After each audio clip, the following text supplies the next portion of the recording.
God put me face to face with one of the craziest demons in this dream, bro. And listen, if you covered in the blood of Christ, you good. But if you not, you need to go and find him ASAP.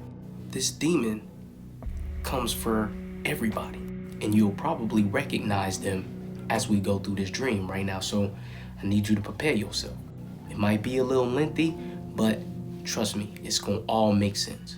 So you already know I wrote this book called All Hoes Go to Hell. For people who've actually read that, they know that the book actually comes from dreams. When God gives me these dreams, I go and I write them down. So there's going to be a second part to this book called Revenge of the Exes, and I had no idea. I just let God speak to me through the dreams. But these dreams be freaking nightmares, bro. The stuff that I had to go through in order to get what was necessary for this book to free y'all is insane. So let's get into this dream. So I'm asleep. I wake up, but I am in an outer body experience. I see a man and his wife walk into a party. Now this party looks normal, it's regular party stuff, people dancing, drugs, drinking, party music, flashing lights, all that stuff. And all of a sudden the guy says he had to go and look for something. So he tells his wife that he's gonna be back. So he goes up the stairs and he goes and finds this closet. Now, I don't know what this guy's looking for, but whatever it is, he's about to go and try and see if it's in this closet. But he goes into the closet, cuts the light on, and it's nothing. It's like a very, very small space. You see clothes, you see some, beverages and, stock things. But all of a sudden, you start to smell the aroma of cotton candy, vanilla, and cinnamon intertwined together. And as he kind of smells the air, he kind of gets a little bit puzzled, like his body's almost frozen.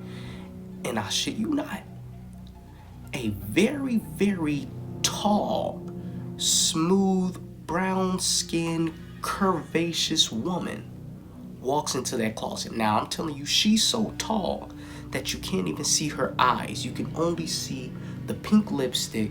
She had on a white crop, white t-shirt that was very, very thin. You could literally see her nips poking like they were pointing. And below, she had on no bottoms. No body hair, no nothing.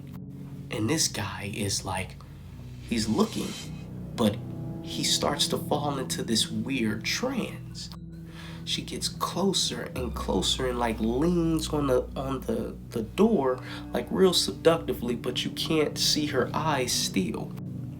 And the guy starts to weirdly compliment her, oh my God, you are so beautiful. He gets closer, he starts to caress her body, he starts kissing her neck, and all of a sudden he hears his wife scream. He bolts and pushes this huge thing out of the way and runs to go and see his wife, and he looks out to see where she is, and she is in the backyard in the pool area where everything turned into a orgy. Everybody's doing things and his wife's just sitting there what is going on? And he runs out there to go and get his wife. He grabs her by the hand and is trying to run with her, and this tall woman walks past him, and he everything starts to move in a slow motion. And she whispers, "You'll come back. They always come back." All right, so first of all, I'm tripping.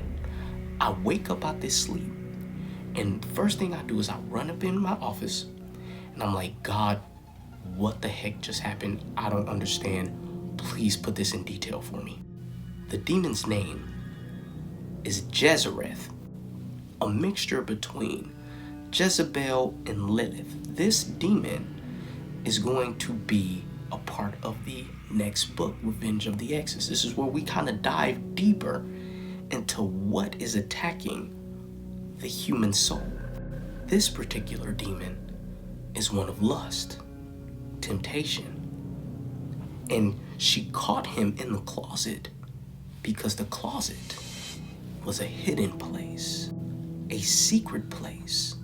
That's her favorite spot to catch you and get you cornered to make you do the unmentionable. Now, of course, I use the word Jezireth because I will never dare put a real demon's name in something that God ordained for me to do. I will never curse my stuff that way. I will never curse anything God gives me that way.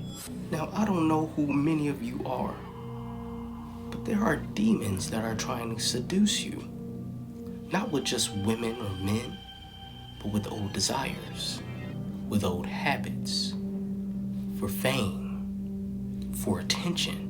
They know exactly where to catch you in that vulnerable state when you're by yourself and you're in that secret place. But in that secret place, this is where you sin. But fear not, for the man that I saw in the dream, when he heard his wife scream, he snapped out of it and ran to get her. God wants to be that in your life.